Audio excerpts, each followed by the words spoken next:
I never thought my own brother, Michael, would ever put me in a position where I had to defend myself to the very people who'd known me for decades, but that's exactly what happened when I turned 35. I remember the day everything shifted. It was a Sunday, the kind of quiet morning where you expect nothing but coffee, calmness, and maybe a lazy hour on the couch. Instead, I woke up to 15 missed calls, 7 messages from mutual friends, and a long, panicked text from my partner, Emily, asking if we needed to talk. At first, I thought someone had died. That's how heavy everything felt. My chest sank as I scrolled through notifications, but nothing prepared me for the explosion that followed. Michael had posted something online at 3:12 a.m. My brother, the same guy I grew up defending on school playgrounds, the same guy I helped move into 3 different apartments, the same guy I bailed out when his last girlfriend kicked him out, had written a long, dramatic Facebook post saying I single-handedly destroyed his reputation and sabotaged his life. He made it sound like I'd intentionally exposed something deeply private about him, something only a heartless sibling would do. And he didn't stop there. He made sure to tag mutual friends, coworkers, and even Emily. The post had already been shared over 100 times by the time I woke up. I sat on the edge of my bed, rubbing my face, rereading the words because they didn't feel real.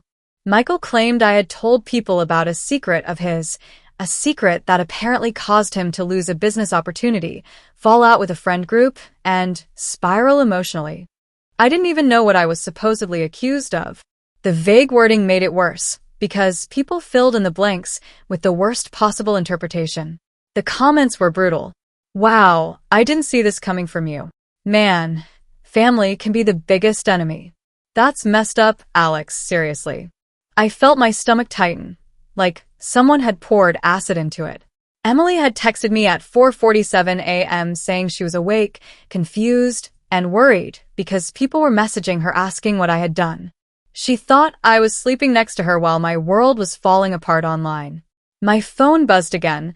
This time it was my friend Daniel, someone I'd known since college, asking if we could talk later today because he didn't want to say anything over text.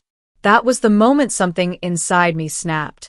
Hurt mixed with anger, disbelief mixed with a numbness I couldn't describe. Why? Why would Michael do this?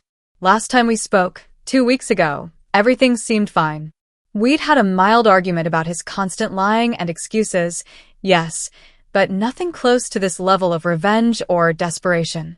But the truth was, Michael had been spiraling for months. He'd lost a job after not showing up for shifts, got into an argument at a family dinner, and had recently broken up with his girlfriend. His pattern was predictable. Whenever he messed up, he needed someone to blame. And apparently, he decided I was the perfect target this time. I walked into the kitchen and found Emily already awake, sitting at the table, phone in hand, eyes wide and worried. She looked up at me like she didn't know whether to hug me or question me. Alex, what did he mean? What is going on? People keep messaging me saying your brother's accusing you of something huge. I opened my mouth to respond, but for a few seconds nothing came out. I felt cornered in my own home, confused, exhausted, and already emotionally drained before the day even started. I didn't do anything, I finally said. I have no idea what he's talking about.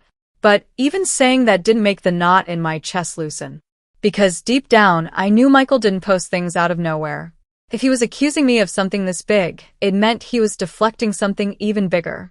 And as much as I wanted to ignore the drama, the damage was already spreading faster than I could control. That morning marked the beginning of the worst week of my life. The week I learned how quickly your reputation can shatter when someone close to you lights the match. And the worst part? I hadn't even begun to uncover the real reason he did it. Emily reached across the table, squeezing my hand, searching my eyes for answers. But I didn't have any. All I had was a sinking feeling that this was only the start of something much darker. Because when Michael spiraled, he didn't just fall. He dragged everyone with him. I just didn't know yet how far he was planning to go. The hours after Michael's post felt like I was living inside a storm I couldn't escape. Every time my phone buzzed, my heartbeat spiked. I kept thinking the worst had passed, that maybe people had said their piece and would move on, but that was wishful thinking. By noon, the situation had escalated into something far messier than I imagined. Emily tried staying calm, but I could see how tense she was. She kept checking her phone, scrolling, looking at me, scrolling again. It was like she was trying to piece the narrative together based on everyone else's assumptions, because that's what social media does. Once a rumor starts, it stops being about truth and becomes about perception. Maybe you should talk to him, she finally said, her voice soft but uneasy. If you two clear it up between yourselves, maybe he'll take the post down. I let out a humorless laugh. You think Michael will just take it down? Not a chance. And I was right. Michael never backtracked once he committed to a lie. He would rather burn bridges than admit guilt. I tried calling him anyway, not because I expected him to apologize, but because I needed to know what, in his mind, I had done. He didn't answer. I tried again. Voicemail. Again. Nothing. Emily watched me pace around the living room like a trapped animal. Alex, people are assuming the worst. You need to say something. Say what? I snapped, more from frustration than anger at her. I don't even know what I'm defending myself against. And that was the truth. Michael's accusation was intentionally vague. The perfect weapon. It allowed everyone to fill the blank with whatever sin they found most believable. Some thought I'd revealed something personal about him. Others assumed I sabotaged a job lead. A few even hinted I must have exposed a private struggle he trusted me with. The comments were a mix of disappointment, judgment, and pity, all directed at him, none at me. Michael had mastered the art of being the victim, but what terrified me wasn't his tactic. It was how easily everyone bought it. Around 2 p.m., Daniel finally showed up at my door, looking caught between concern and suspicion. He walked in slowly, like I was a bomb that might go off if he pushed the wrong button. Man, this is bad, he said, scratching the back of his neck. People are talking. A lot. About what? I asked, crossing my arms. What did he actually say to you guys? Daniel sighed. He told everyone that he hesitated, as if the words themselves made him uncomfortable. That you told people something he trusted you with. Something personal. Something big. What personal thing? I don't know anything I could possibly expose. Daniel held his palms up. I'm just telling you what he told us. And you know how he is. He made it sound like you betrayed him on purpose. I clenched my jaw. And you believed him? Silence filled the room. Daniel didn't answer. He didn't need to. The hesitation was enough. Emily looked between us, unsettled. There's nothing worse than watching people who've known you half your life look at you like there's a stranger standing in front of them. The whole situation started to feel surreal, like a bad dream where you scream but no one hears you. Look, man, Daniel said quietly, I'm not saying I think you did it. But people are saying, well, they're saying Michael lost a client because of something you said. And that he's dealing with a lot mentally right now. So they're sympathizing with him. I rubbed my temples, trying to stay calm. I didn't talk to any client. I didn't discuss anything about him. He's lying. Daniel nodded slowly. I figured. But until he says something publicly, people won't stop speculating. Speculation. The word made me want to punch a wall.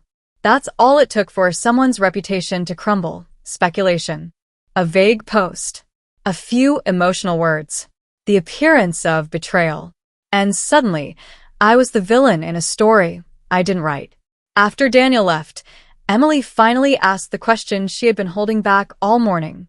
Alex, is there anything at all, you told someone that he could have twisted into this? The hurt in her eyes hit me harder than the accusation itself. No, I said firmly. But I felt something else too, fear. Fear that even she, the person who knew me best, was beginning to question me. That's when I realized how dangerous Michael's game was. He didn't just want sympathy. He wanted isolation. He wanted to punish me for an offense I hadn't even committed. And as the day went on, more messages rolled in. Some people approached me kindly, saying they hoped I was okay. Others sent cold, clipped texts asking for my side. A few straight-up demanded explanations that I didn't have. But the message that shook me the most came in the evening, from my mother. Why would you betray your brother like this? Call me. Betray. That word sent a cold shiver down my spine. My own family had taken his side without talking to me once. Emily saw my reaction and walked over, placing a hand on my shoulder. "We'll figure this out," she whispered. But she didn't sound sure. How could she be? We were fighting a ghost accusation from someone who knew exactly how to manipulate people. And then, as if the day hadn't been brutal enough, I received a text from an unknown number. It read, "You should come talk to me. I know what your brother is hiding." The message made my blood run cold, not because it came from a stranger, but because it implied Michael's accusation was just the beginning, and that whatever he was hiding might finally explain why he was so desperate to destroy me. The storm hadn't peaked yet. It was only gathering strength. I stared at that unknown number for a long minute, my thumb hovering over the screen while my mind raced through possibilities. Who even had my number that wasn't already in my contacts? And why would they text me now, right when Michael had thrown my life into chaos? The timing felt too perfect, too convenient, to be anything other than intentional. Emily noticed my expression and leaned closer. "What is it?" I handed her the phone. She frowned as she read the message. "Alex, this sounds serious. Do you know who this is?" "No idea," I said, shaking my head. "But if they know what he's hiding, then maybe this is connected." She bit her lip, thinking. Or it could be someone playing into the drama. She wasn't wrong. People loved inserting themselves into chaos they didn't belong in. But something about the message felt different. It wasn't dramatic. It wasn't emotional. It wasn't accusatory. It was direct, almost urgent. And deep inside, some instinct told me this person knew something real. "Maybe I should reply," I said.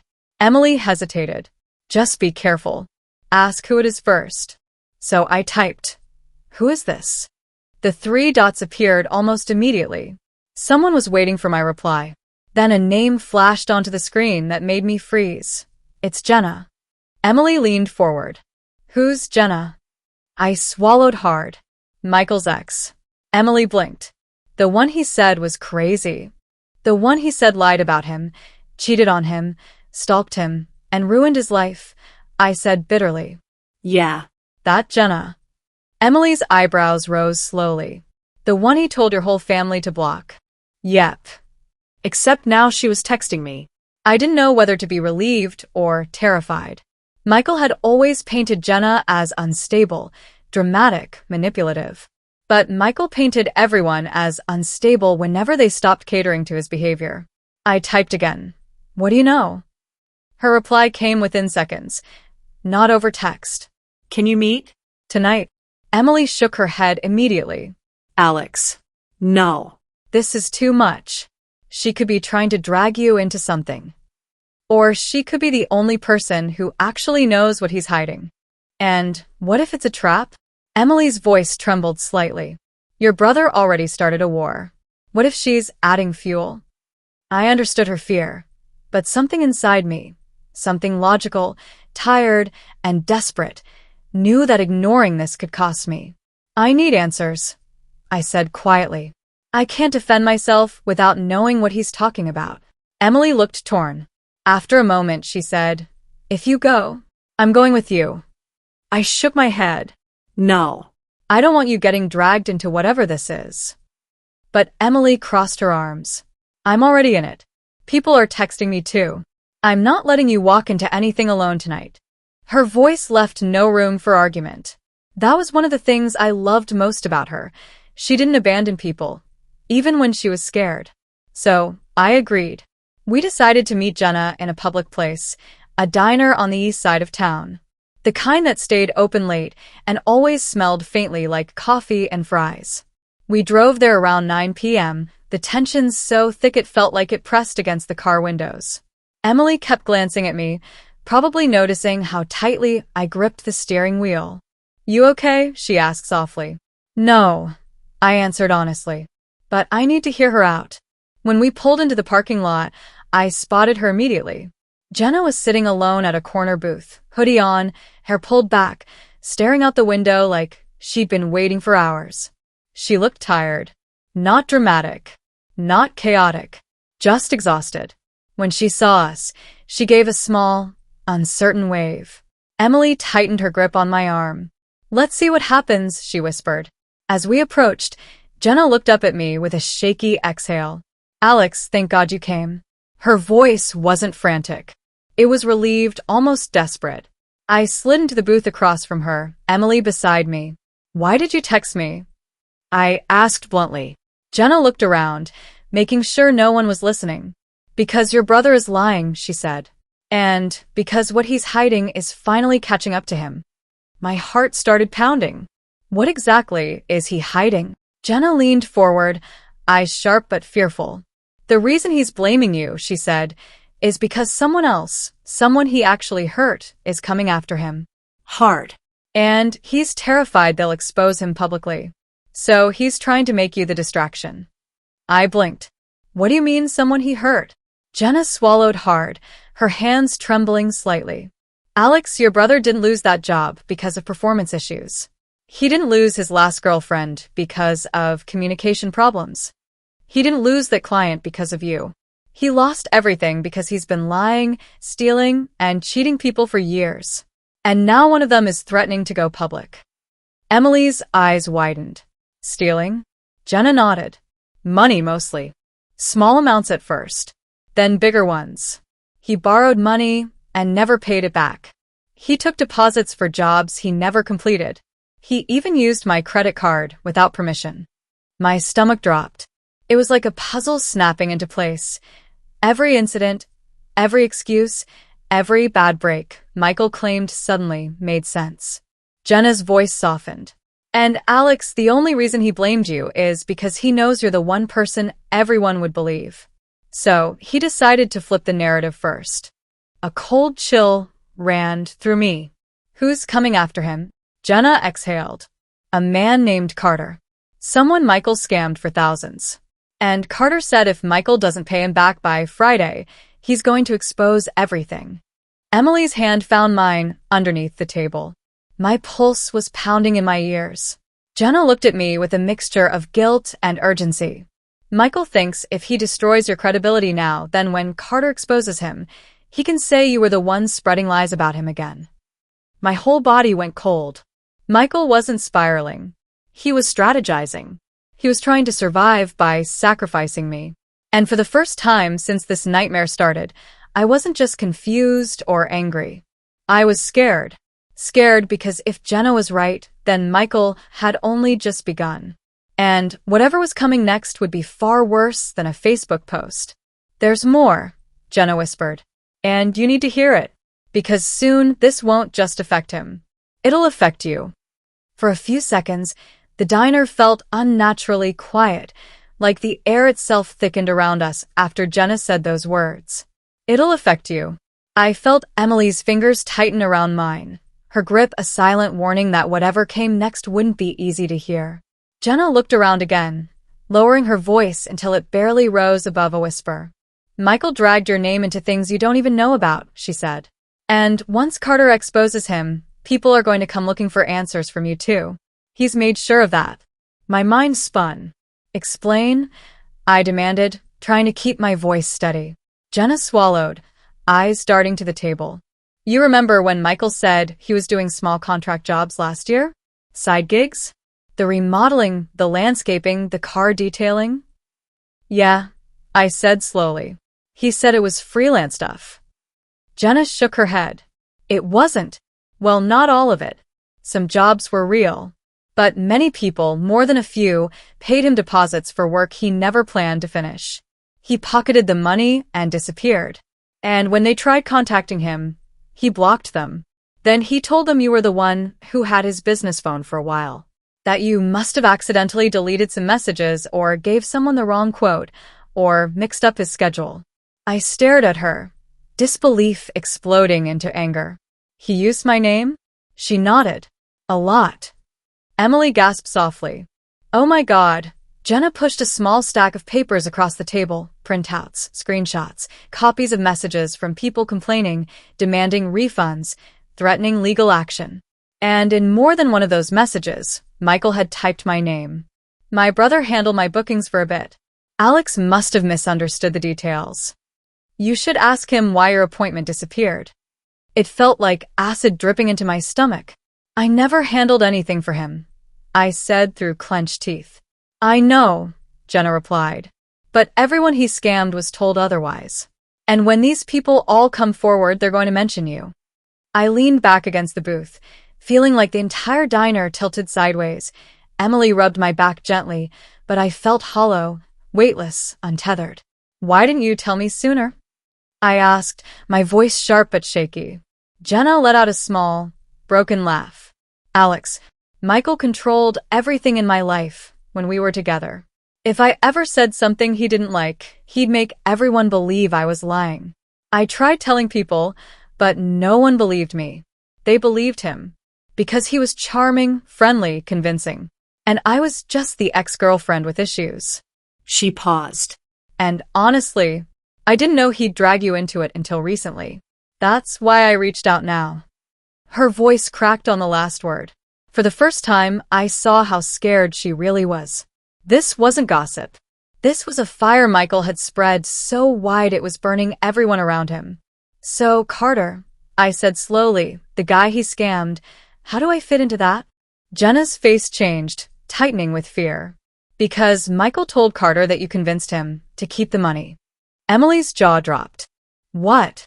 He told Carter you were the one who said the guy wouldn't care, that it was no big deal, and that Michael should take the money and run.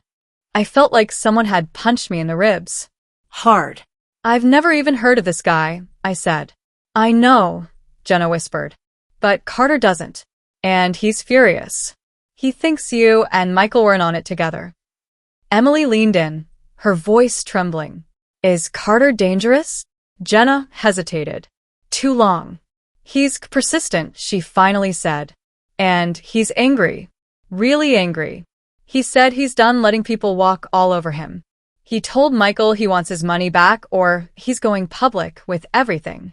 This was worse than I imagined. Far worse. Not only had Michael dragged me into a mess I hadn't created, he'd made me look like an accomplice, a partner in theft, a co-conspirator. Jenna, I said slowly, what exactly is Carter planning to expose? She looked down at her hands. Everything Michael did. Every scam. Every lie. Every person he cheated. Emily sighed with relief. Okay, but that's about Michael, not Alex. Jenna shook her head, looking up with haunted eyes. That's the part you're not understanding. Carter hired a private investigator.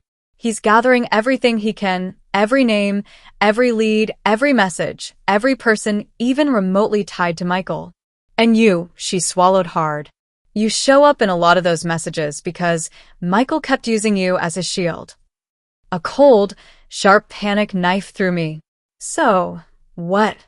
You're telling me Carter thinks I'm involved? Not just him, Jenna whispered.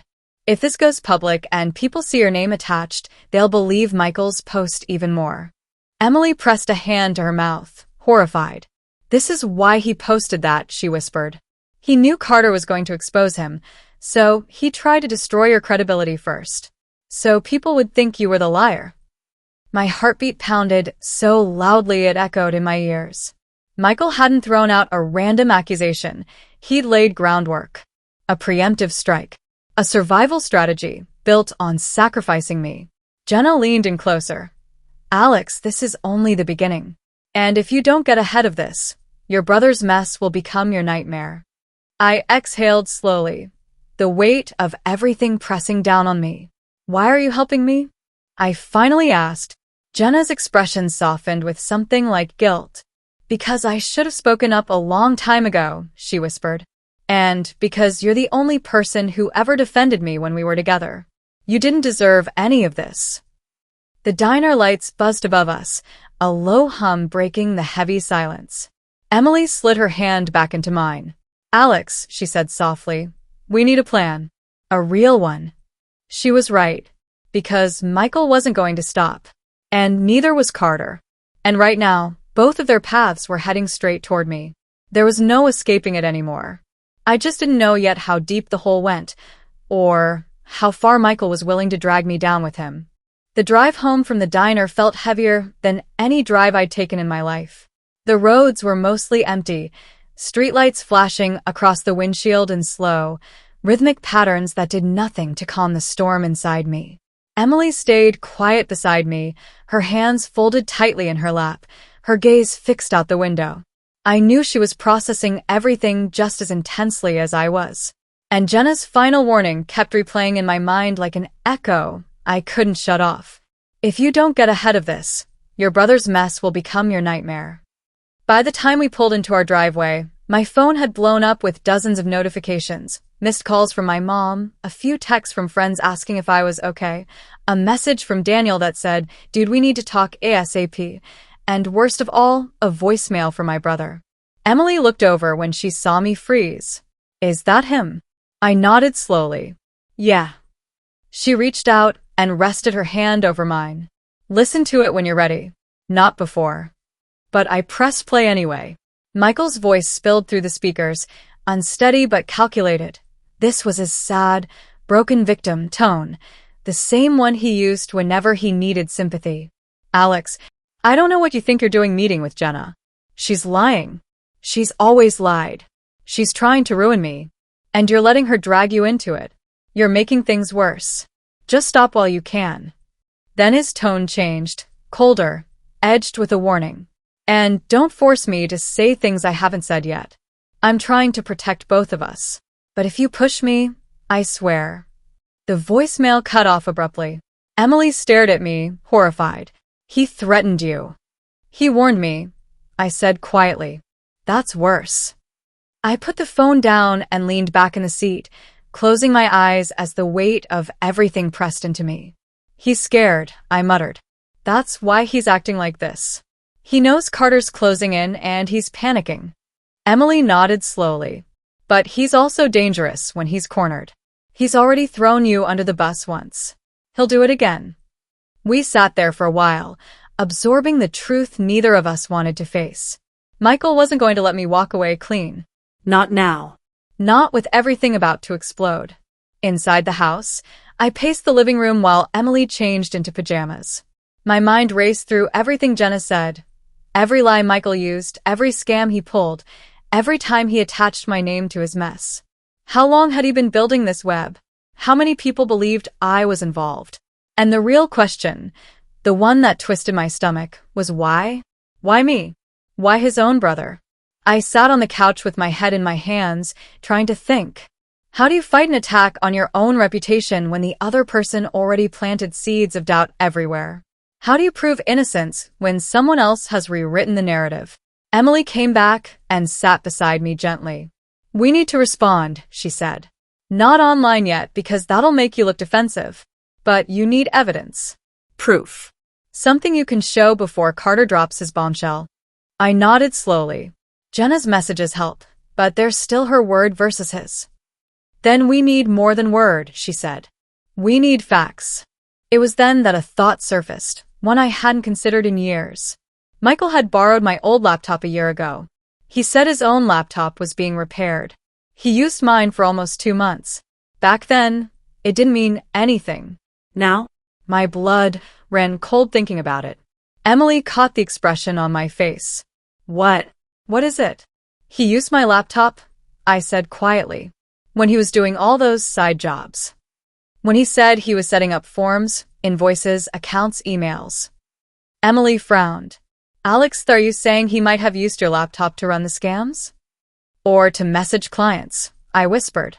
"Or to send quotes? Or to take deposits?" Emily's face paled. "If he did, your name might show up somewhere." I nodded. Exactly. "And if Carter gets those messages, emails, anything, he'll think I was part of it." Suddenly, every nerve in my body lit with urgency. I shot up from the couch, pacing again. Emily followed me with her eyes, anxiety etched on her face. "Alex, where's that laptop now?" I stopped. I hadn't thought about it. Not once. "I think it's still in the storage closet in my parent house." Emily immediately shook her head. "You can't go there tonight. Not after your mom's message. Not after that voicemail." But I knew better. "No," I said firmly. "I have to go tonight. Before Michael does." Emily stood. "Alex." If he remembers that laptop exists, I continued, he'll destroy it. Or worse, he'll use it to fake something else. Emily stared at me, torn. I could see the battle in her eyes, fear on one side, logic on the other. But she also knew I was right. Okay, she said finally. But I'm coming with you. We grabbed our jackets and keys. But just before we walked out the door, someone knocked. A sharp, loud knock. Emily froze. Who would come this late? Another knock, louder this time. My stomach twisted. Instinct told me exactly who it was, even before I opened the door. And when I did, everything inside me sank. My mother stood there. Her hair was messy, her eyes bloodshot, and her face tight with anger and worry. Behind her, leaning against his car with crossed arms and a smug expression, was Michael. Emily stepped beside me, instantly tense. My mother pointed at me, her voice trembling with fury. Alex, we need to talk. Now. And don't you dare walk away from us like a coward. Michael smirked at me with a glint in his eyes, a look I had seen only a handful of times, always right before he destroyed someone's peace. Hey, little brother, he said softly. Long night. Emily whispered under her breath. Alex, this is bad. She had no idea. Because the real danger wasn't that Michael showed up. It was the man sitting in the car across the street, someone I hadn't noticed at first, someone watching us like a predator eyeing prey. A tall, broad-shouldered man with a hard expression. Jenna's warning echoed in my mind. His name is Carter. And he had come for answers. By the time Carter finished telling me everything, my pulse was pounding so hard I could feel it in my throat. He sat across from me, rubbing his forehead like the weight of Michael's schemes was sitting on him too. I kept replaying every moment of the past month, my friends' cold stares, my partner's panic, my coworkers' whispering, my parents' disappointment, and realizing it all traced back to a lie that was never meant to be about me. And yet I had paid the biggest price. Carter finally looked up and said Michael was expecting him back soon because he had been updating him daily on how much I was spiraling. I let that sink in. My own brother wasn't just lying about me. He was enjoying watching me crumble under it. That hurt worse than any rumor. I thanked Carter and told him I needed to handle this directly. He offered to come with me, but I told him no. If I didn't stand up for myself now, this story would follow me for years. Before I left, Carter said something that stuck with me. He thinks he's smarter than everyone. He's not expecting you to fight back. That was all the motivation I needed. I drove straight toward Michael's neighborhood, but halfway there I pulled into a park and sat in the car. I needed a plan, not one based on anger, but one based on truth. Because, unlike Michael, I didn't need manipulation to win. I needed the facts. So I made a few calls. First, I called Jessica, my childhood friend, the one who had started avoiding me after hearing whatever Michael told her. She hesitated before answering, but when she heard the calm in my voice instead of bitterness, she softened. I asked her what exactly Michael had told everyone. Her voice lowered as if she was ashamed of repeating it. She said he claimed I exposed a deeply personal medical condition of his to our entire friend group, just to embarrass him. That was the reputation-ruining moment he had been spreading. I almost laughed at the absurdity of it. I hadn't spoken to Michael in weeks before all this started. I asked her if he had shown any proof, and she admitted all he showed was a screenshot of a message from a number that wasn't mine. A random number saved under my name. That was the moment everything clicked. He had faked evidence, altered a contact, changed the name, and lied without blinking. I told her the full truth. Not the sugar-coated version, everything. His loan scam. The landlord he avoided. The illegal side business promising fake investment flips. The people he owed money to. At first she didn't believe it, but when I told her I was heading to confront him with proof, including Carter as a witness, her attitude changed instantly. She asked if I needed backup. I told her not yet. Then I called my partner, Emily. She picked up on the second ring, her voice small but hopeful. She had been shaken by all the rumors, but deep down she knew something didn't add up. When I told her what Carter had revealed, she let out a breath like she had been holding it for weeks. She asked if she should come, but I told her I needed to do this alone. When I finally arrived at Michael's building, I didn't feel nervous. I felt clear, sharper than I had in months. I knocked once. He opened the door halfway, expecting Carter. When he saw me instead, the color drained from his face for half a second before he forced a smile. "Wow," he said, leaning against the doorframe with fake casualness. "You actually came to apologize?" That told me everything. He still believed he controlled the narrative.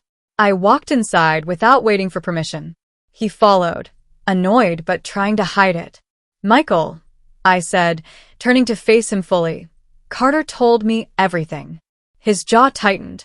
He tried to deny it immediately, but the way he wouldn't meet my eyes told me he was scrambling. He asked what exactly Carter had said, pretending to be confused, but I didn't play into his games. I laid out every piece of truth one by one. The loan scam, the fake flipping business, the money he owed, and the fact he used my name as a shield when everything started collapsing on him. With each thing I said, I watched his confidence fade. But he didn't apologize. Instead, he snapped. "Do you know what would have happened to me if I didn't find someone else to blame?" he yelled, pacing in a panic. "My investors were ready to sue me. My girlfriend was threatening to leave. My boss wanted answers. You don't understand the pressure I was under." That was his justification. Ruining my life was easier than facing the consequences of his own actions. I told him he had one chance, to come clean to everyone, to undo the damage, to tell the truth. He laughed bitterly and asked, "Why would I do that? They'd never forgive me. But if I keep this going, maybe they'll forget it was me." That was the moment I realized my brother was too far gone. He didn't want redemption. He wanted survival, even if it meant stepping on me forever. I wasn't letting that happen. I pulled out my phone and played a recording. It was Carter's full confession, from the loan scheme to the fake stories to the manipulated screenshot. Michael lunged for my phone, but I stepped back. "I'm giving you one more chance," I said.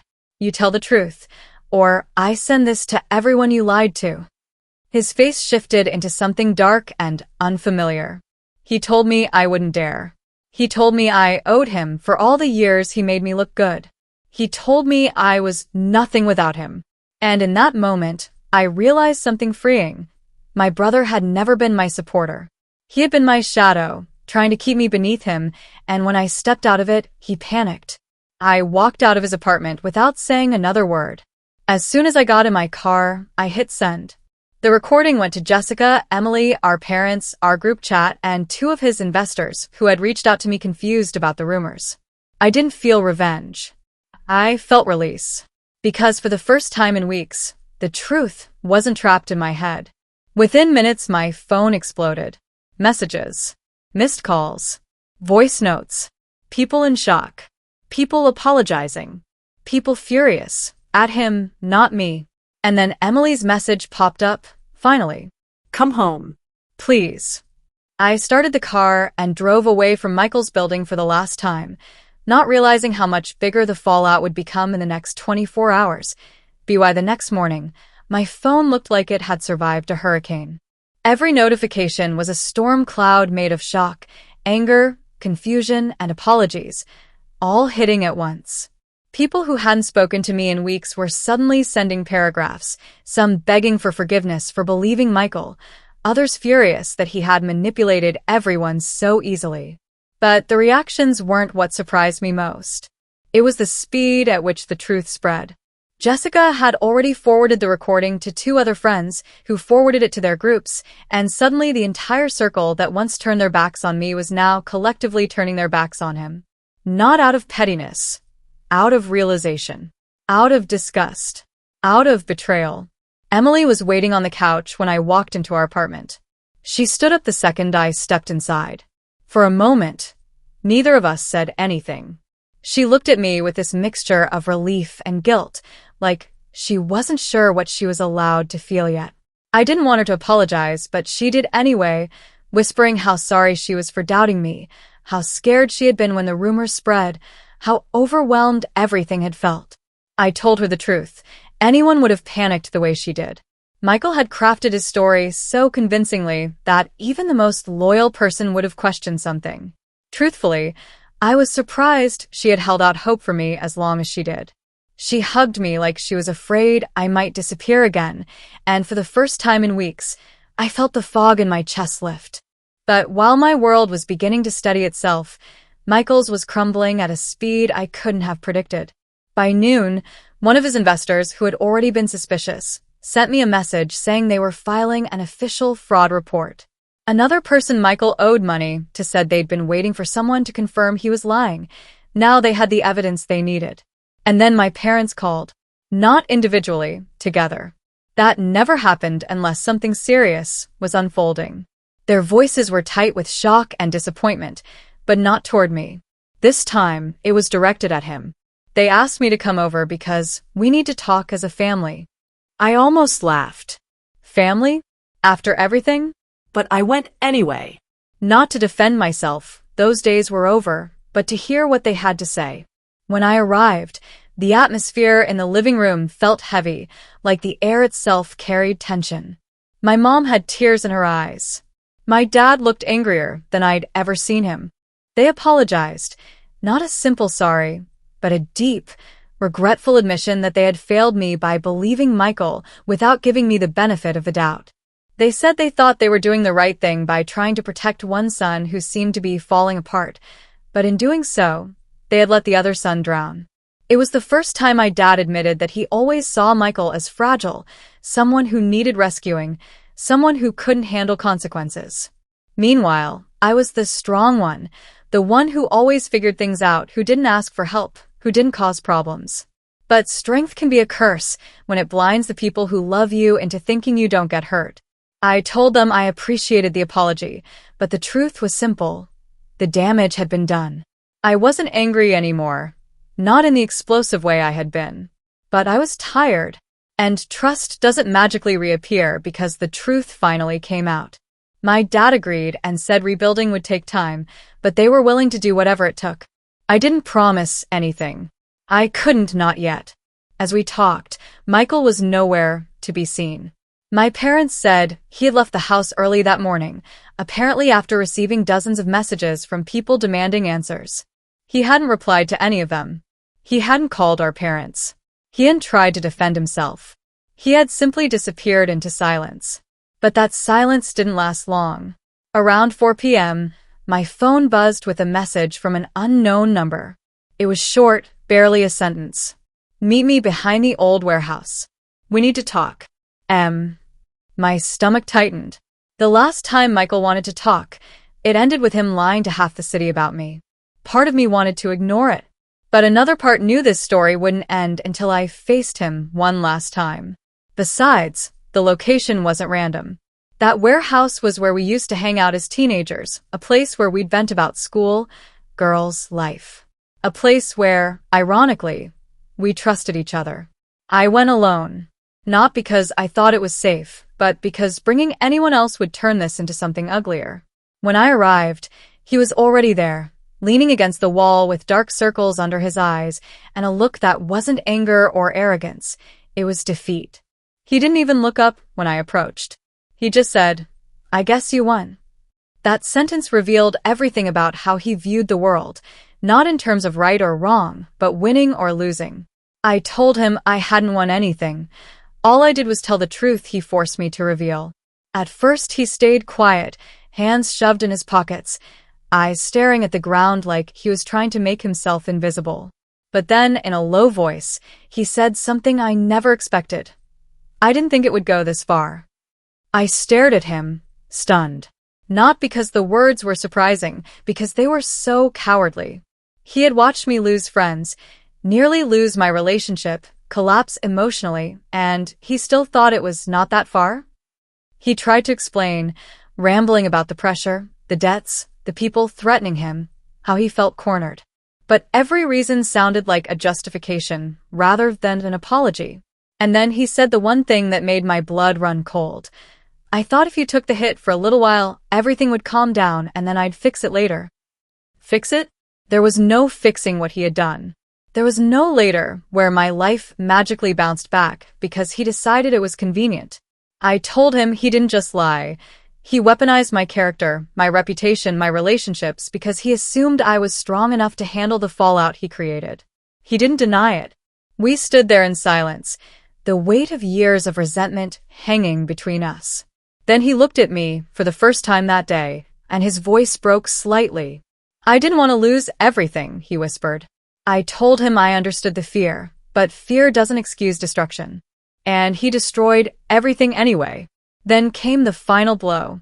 He asked if I would talk to the investors, our friends, our parents, to explain that he wasn't a monster, that he was just scared, overwhelmed, desperate. As if my reputation was some kind of bargaining chip for his redemption. I told him no. That's when he finally snapped, not in anger this time, but in realization. He understood that for the first time in his life, I wasn't going to rescue him. I wasn't going to be the older brother who fixed things, smoothed things over, or protected him from himself. And that terrified him more than the consequences he was about to face. He turned away and said, almost himself, "I don't know what I'm supposed to do now." That sentence lingered in the air. It wasn't my responsibility to solve. Not anymore. I told him quietly, "You face what you've done, just like I had to face what you did." And then I walked away, leaving him standing alone in the place where we once thought we'd always have each other's backs. As I drove home, I realized something important. Even though the truth was out, even though the lies had been exposed, even though people were apologizing, I still had one more step before the story was truly complete. And that step would change everything for good. Driving home from that warehouse felt like driving out of a chapter of my life I never wanted to revisit again. The sky was dimming, the city lights flicking on one by one, and for the first time in months, my chest felt lighter. Not because everything was fixed, but because I finally understood that healing wasn't going to come from Michael, or my parents, or my friends. It had to come from me deciding where I stood now that the truth was out. When I walked into the apartment, Emily was in the kitchen making dinner.